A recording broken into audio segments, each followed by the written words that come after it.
બનાસના રણમાં મીઠાનો કાળો કારોબાર, તંત્રની લાલાંખ।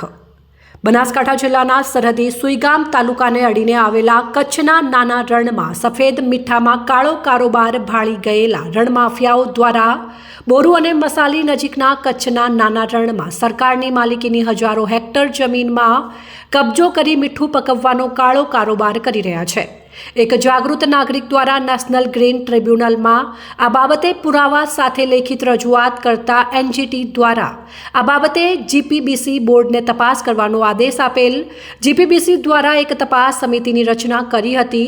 આ તપાસ સમિતિના અહેવાલના પગલે ગુરુવારે સુઈગામ મામલતદારની ટીમે બોરુ તેમજ મસાલી ગામો નજીક સરકારી જમીનમાં દબાણો કરી મીઠું પકવવાના માટે જે પાળા બનાવવામાં આવેલ તેને દૂર કરવાની કામગીરી હાથ ધરાઈ હતી।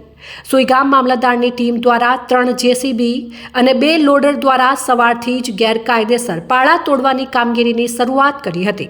આ બાબતે તંત્રે જણાવ્યું હતું કે બોરુ ગામે 3 જેસીબી મશીન અને 3 લોડર દ્વારા કામગીરી કરવામાં આવી હતી, જેમાં રણમાં આવેલા મીઠાના પાળા તથા બોરવેલ દૂર કરવામાં આવેલ હતા અને અંદાજે 3 ચોરસ કિલોમીટર સુધીના વિસ્તારના દબાણ દૂર કરવામાં આવેલ હતા અને આ તમામ દબાણ દૂર કરવાની પ્રક્રિયા અવિરત ચાલુ રહેશે।